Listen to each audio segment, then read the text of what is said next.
अध्यापक स्वयं बनो। बुद्ध ने कहा, मैं तुम्हारा मार्गदाता हूं, मोक्षदाता नहीं हूं। मैं तुम्हें मार्ग बताऊंगा, तुम उस रास्ते पर चलोगे तो तुम्हारा कल्याण होगा। वो अपनी शरण में नहीं बुलाए। इसलिए जो हम प्रे करते हैं बुद्धं शरणं गच्छामि का मतलब है बुद्धि के शरण में जाता हूं। अब जरा सा सोचिए, दुनिया के जितने भी धर्म है, कौन ऐसे धर्म के व्यक्ति है जो बुद्धि के शरण में जाना नहीं चाहता है?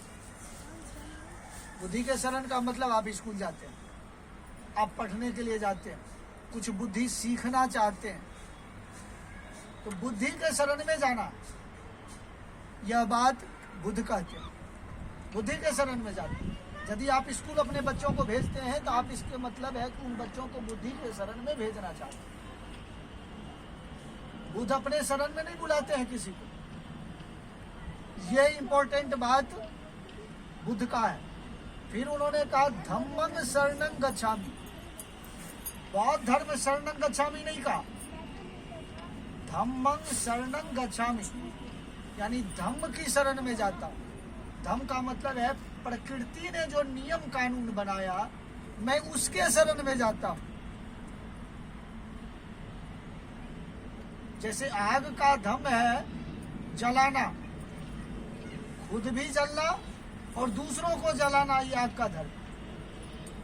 पानी का धर्म है शीतलता प्रदान करना, किसी को भी प्यास बुझाना। इसमें हिंदू रहे कि मुसलमान रहे कि सिख रहे कि ईसाई रहे कि कोई भी जानवर रहे, पेड़ पौधा, सबों की प्यास बुझाता है।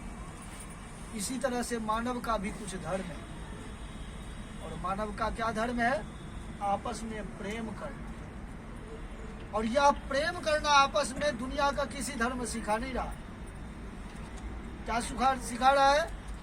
मैं ऊंचा हूं, मैं अमुक जाति का हूं और तुम अमुक जाति का। ये धर्म कहाँ हुआ? ये तो वैमनस्यता फैलाना हुआ। जो धर्म मानव को नीच कहे, वह धर्म स्वयं नीच है। वह व्यक्ति नीच नहीं है, वह धर्म नीच है। क्योंकि पूरे दुनिया का मानव जो है, ये सिर्फ मानव, पूरे दुनिया के किसी भी मानव को शादी कराएंगे उसका बच्चा मानव ही होगा। जाति जो है वो जानवर में होती है। ये कुत्ता है, ये भैंस है, ये गधा है, ये घोड़ा है। मानव की जाति तो मानव है। मानव की जाति कोई दूसरी नहीं है। भारत में आप जाति देखेंगे, ये ब्राह्मण है, ये क्षत्रिय है, ये वैश्य है, ये शूद्र है, ये अमुक है, ये अमुक है। अमेरिका में तो नहीं है ये।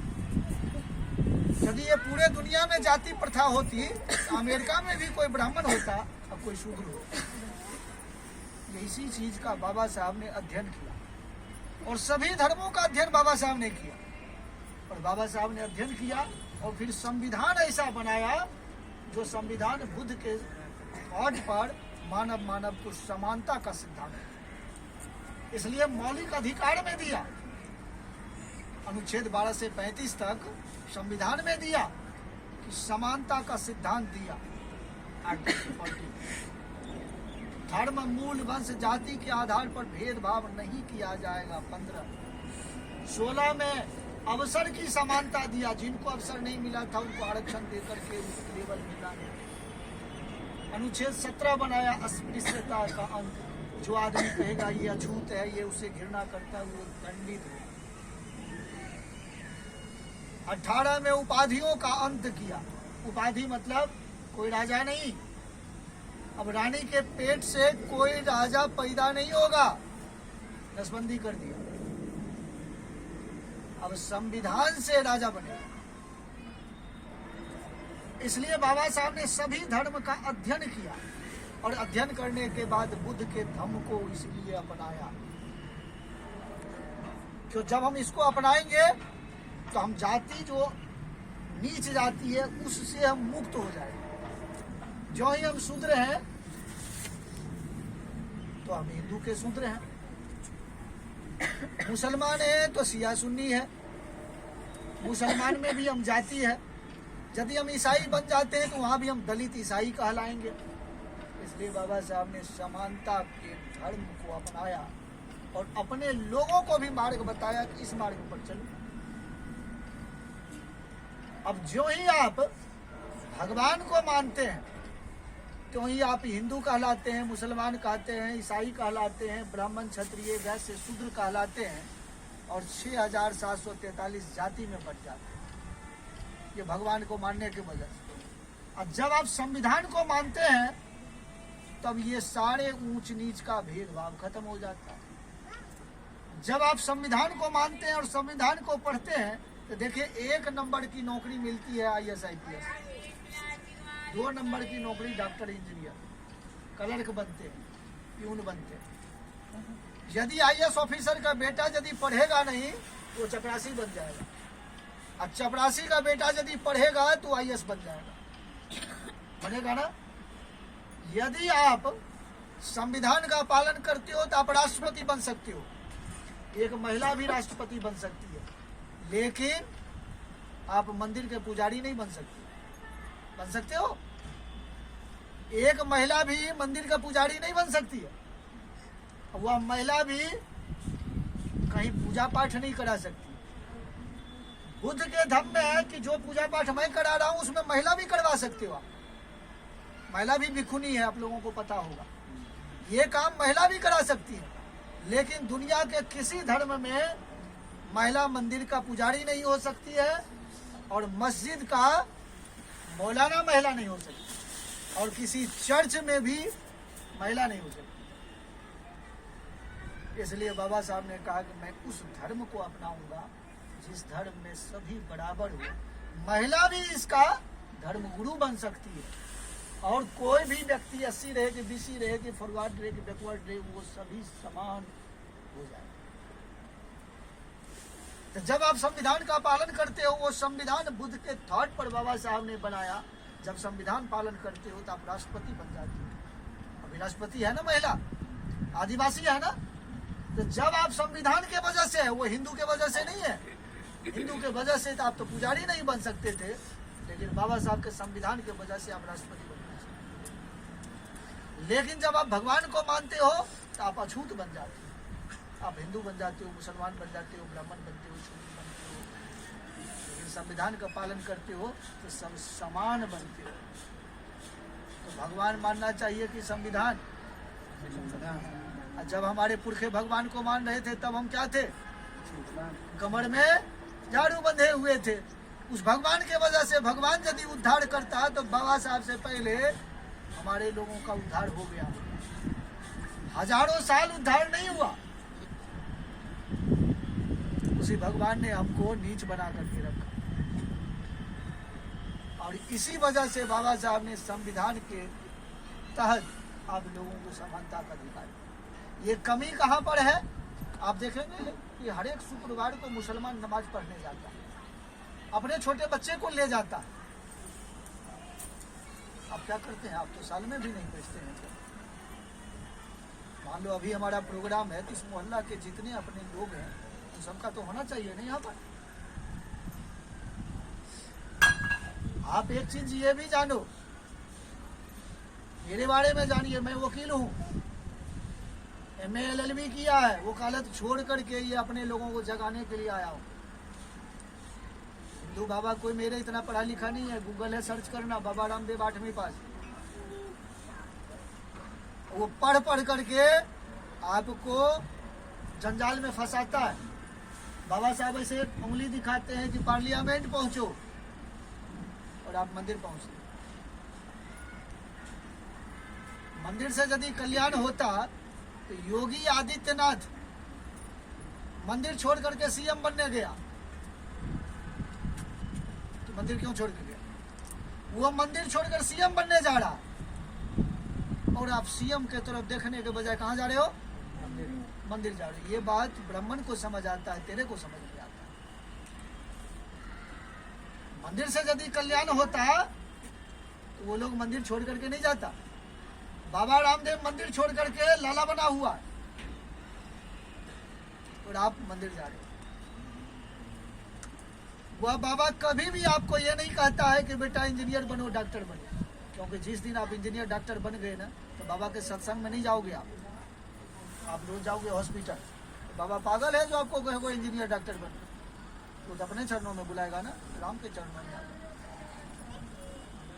भगवान के चरणों में आ जाओ। भगवान के चरण का मतलब वो अपने चरण।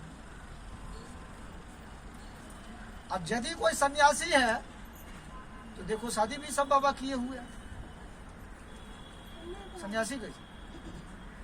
मैंने तो शादी नहीं की है, और मैं तो पैदल चलता हूँ आज भी। बताओ, एक एडवोकेट मैं पैदल चलता हूँ।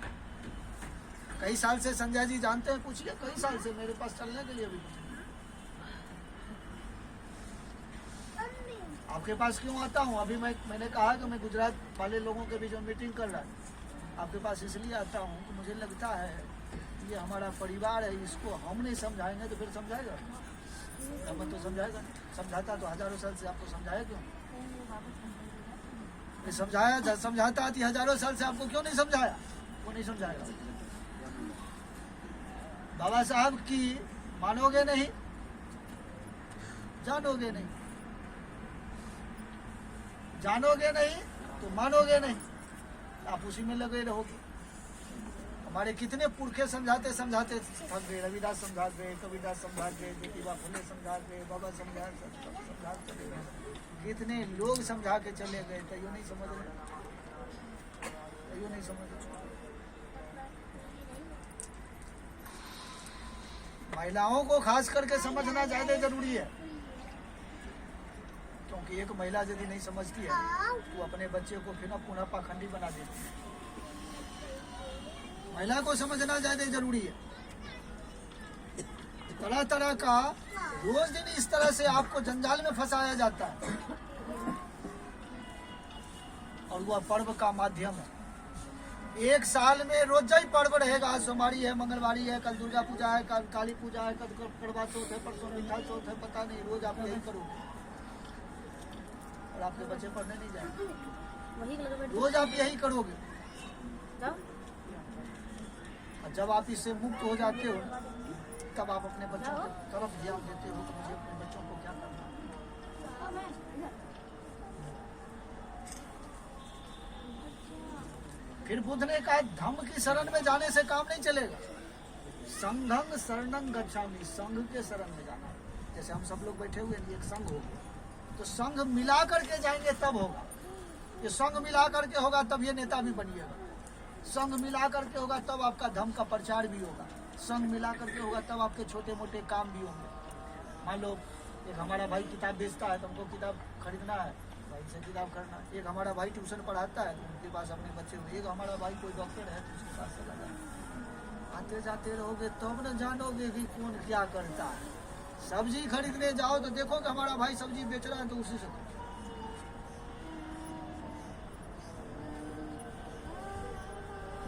ये होगा संघ की शरण में जाने से। आप क्या क्या लग रहे हैं संघ के शरण में नहीं जाएंगे तो आपका कुछ कल्याण होगा नहीं। पानाति पाता वेर मणि शिक्षा पदंग समाधियाम, अकारण प्राणी हिंसा नहीं करें। अब बताओ, हिंदू रहे कि मुसलमान रहे, सिख ईसाई रहे, ये किसी पौधे के लिए किसी प्राणी की हिंसा नहीं करेंगे, ये सभी के लिए नहीं है क्या? ये स्मरण जब करेंगे तो आप किसी जीव की हत्या नहीं करोगे, किसी व्यक्ति की भी हत्या नहीं करोगे। बुद्ध ने कहा किसी बात को इसलिए मत मान लेना कि स्वयं मैं कहता हूं। अपने बारे में भी ये नहीं कहा कि मेरी ही बात मानना, कहा किसी बात को इसलिए मत मान लेना कि बहुत लोग मानते हैं, और किसी भी बात को इसलिए मत मान लेना कि परंपराओं से चली आ रही है, बल्कि उस बात को मानने से पहले तर्क के कसौटी पर खड़ा उतारने की कोशिश करना और ये सोचना क्या इसको मानने से मेरा भला होने वाला है क्या? यदि मेरा भला होने वाला है तो उसे मानना, अन्यथा यह बात बताइए पूरे दुनिया का किसी थिंकर ने नहीं कहा, अपनी भी बात को उसने खारिज कर दिया। बुद्ध ने ये नहीं कहा कि मेरी शरण में आना, बुद्ध ने ये नहीं कहा कि मेरी भी बात मानना, वो ये कह रहा है कि आप उसको परखना। आहू नहीं हो, बाहू नहीं हो, आओ और परखो। और जब तुम्हें लगे कि इसको मानने से मेरा भला होने वाला है तो मानना, अन्यथा नहीं मानना।